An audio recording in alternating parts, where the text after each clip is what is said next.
So when I start looking at designing my cottage, I have my list of things down here I need to remember. First thing I always want to do is put my name at the top of my paper and your class code. Okay. You will receive enough clay to create a 6 by 6 inch square. You will need to trim it down to the shape of your house and use the cutoff extras for the additive portions of your project. Please remember, when you're building your house and designing it, you need 2 or more windows, 1 door, a textured roof, textured or patterned walls, a chimney, and 3 add-ons such as door handles, window panes, shutters, plants, window boxes, door knockers, etc. So I know this is all the clay that I get. When I'm thinking about how I'm going to build up my house, I definitely want to make sure that I'm leaving it smaller than my actual box, because I'll need to trim off these outside edges to build up some of the extra. When I do my roof, we've been researching different kinds of cottages and kind of what they look like. So when I'm designing it, I'm going to remember some of those design things, those aspects and elements that were in there. And this is a sketch, remember? We're just trying to get a basic idea of what it is you're thinking of doing for your particular cottage. They're all going to look a little bit different from one another.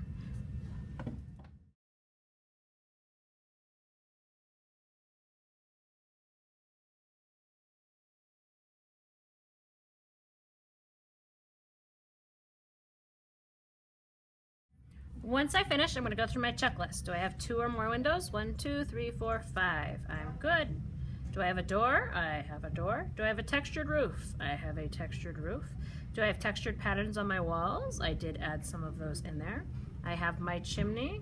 And do I have 3 extra add-ons? Well, I have door handle, I have knocker, I have some window boxes. So I definitely have my 3 extra add-ons. Now that I'm finished with this, I'm ready to go get my teacher check done to approve my design. Now we're going to look at building our cozy cottages out of clay. So you need a work bucket at your table, some cloth, a rolling pin. This is going to be our 6 by 6 inch guide, 2 pencils, and your piece of clay. The first thing you want to make sure that you're doing is putting your rolling cloth under your clay so it does not stick to the table. You guys will have a square piece of clay to roll out. I'm using reclaimed clay, so it's a little different. So I have to watch for bubbles and cracks and things like that. When you're rolling it out to your desired thickness, that desired thickness should be the thickness of a pencil.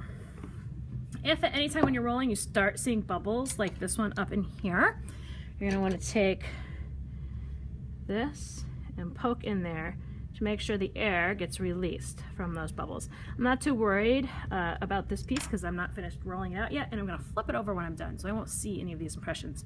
I put 2 pencils on either side because that helps me to gauge if it's pencil thickness or not. When I hit those pencils, my rolling pin's going to stop. It won't roll out anymore. It won't get any skinnier, and I'll know that's the correct thickness of my clay. Once I get it to the desired thickness of my 2 pencils, I can move this out of the way. I'm going to put my tray on top and see if it's wide enough. I have a little gap over here, but that's okay. I just want to be close. And when I use this tool, I push all the way down to trim those edges against the underside lip of the tray. I don't have it turned this way. Or you might even have a piece of cardboard that you use to trace around the edges. Anything that you have that's extra that you're cutting off as part of your clay, we're going to put back in the reclaiming bucket in the back. Now, when I design my house, remember I said it has to be smaller than that square because I need to save some of that space. There's 2 ways you can do this. You can try and freehand it over here, or the easier way, get that sharp pencil, line up the edge of your clay with the edge of your paper square. You can kind of feel it to make sure it's lined up. And this is the easiest way to do it. Very gently with that pencil, you can go around the edge of your paper, and it's going to tear a little bit, so you want to be careful with this part. You don't want it to tear too much. And you can trace the edges of your design, because as you do this, it's going to put an indent in the clay behind it that you can then go back and cut. Okay. And then you can do the same thing on the insides to help add your details. If you don't remember where all your little details are going to be, you can go in there at this point and start putting some of those in.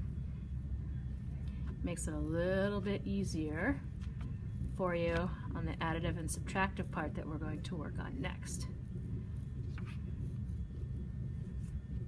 Now, when I peel this off, you can see the indents from my paper where I was earlier. So now I can go in with this tool. I'm going to put it all the way down through the clay so it's touching this fabric. This is why it's also important to have the fabric underneath and not just your table, because this would scratch your table. And I'm going to keep it at this nice 45-degree angle. I'm going to pull it all the way off, so then I can move the pieces of clay. We're keeping these because we're going to use this for our additive relief in a little bit when we start adding things to our cottages. And I'm just going around those edges that I traced earlier, made those little indents with, right? So I believe I had my chimney over here. And if you run out of clay space, you might have to adapt your picture a little bit.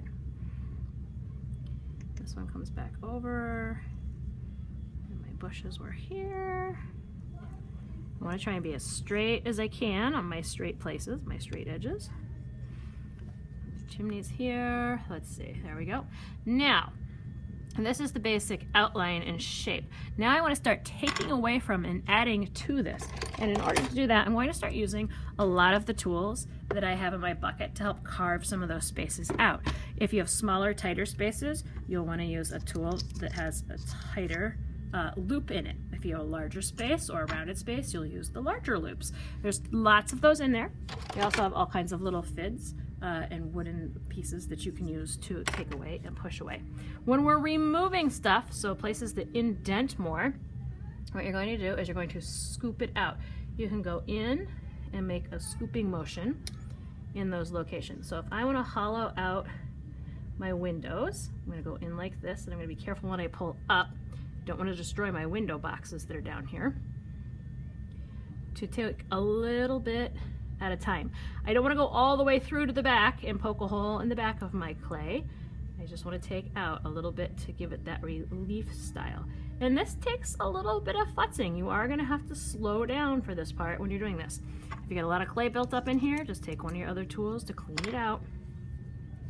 You want to try and keep your edges nice and sharp when you're working on this. You can also go back in and smooth it out. If your clay gets a little dry, you can spritz it a little with your fingers, or you can get one of our spray bottles. But you don't want this wet and shiny. You just want to keep it a little moist while you're working with it. So I'm going to go through and continue carving out all of the sections that I want to go into my house.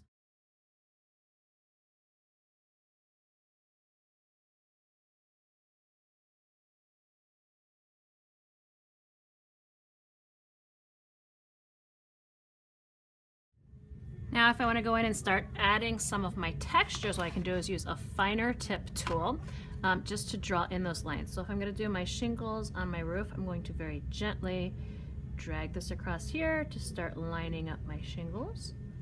So they're this way. And then I want to remember to give it the effect of it getting bigger and wider. So I'm going to angle them as I move out away from the center of my house to give it some of that perspective. It just helps to guide your eye a little bit more as to where it feels like it should be going if this was a full-size cottage.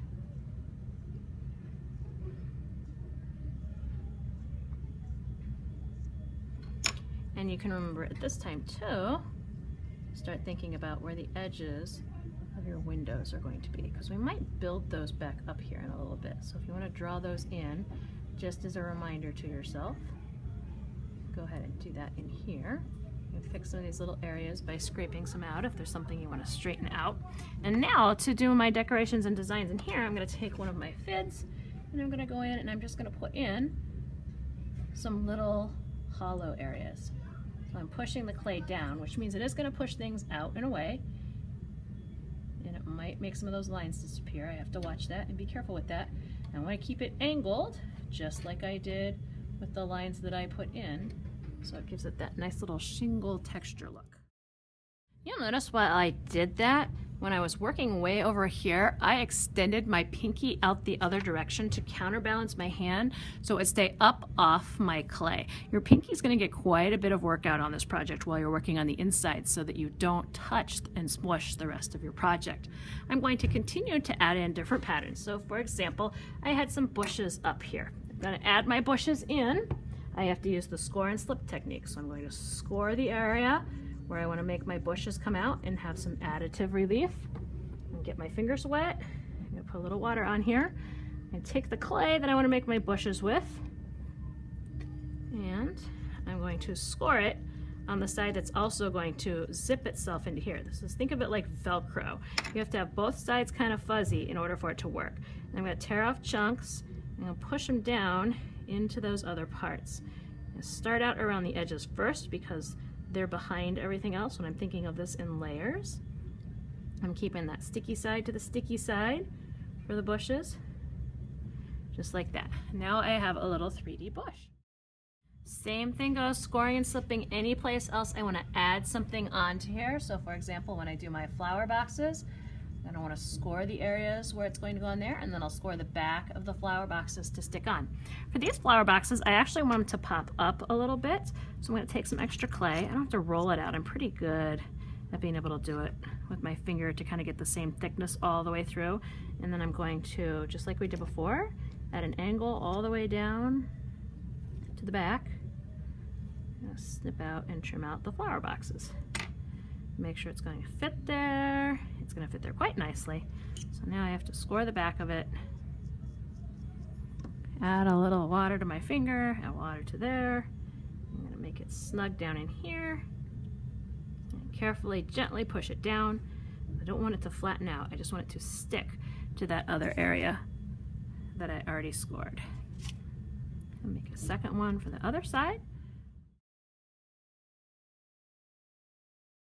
Now when I went in and added my stones, you see how it warped my lines a little bit? So after I do that, I need to go back and make sure I reestablish those lines on my house so that I don't lose the definition of the edges of my house or my doors where I made those stone lines. I can go back in and clean up any edges that got moved a little bit, and tap them back into place. And that way we're back to our original house design, but I still have my little stone textures in there that we talked about. For more additives, if you want to add in the crossbars and the windows, now would also be the time to do that. You can either roll those out like a coil. We've done this before in our earlier grades, okay? Sort of like that. And then we're going to do the same thing. Even though they're tiny, if we're fitting them in here, they still have to be scored and slipped onto that back, or they'll just pop right off once we fire them in the kiln. So you just have to be very careful to make tiny little score marks on those. Get a little water on your finger, put the water on here, and then fit it into your window. If it's too big, it's okay, no big deal. Just snip it off, cut it off, pull off that extra piece, and then push down gently to make sure it stays in there. If it gets a little dirty in that edge, just slowly, carefully work it back in with the awl. There we go, and we're going to finish up the rest of them.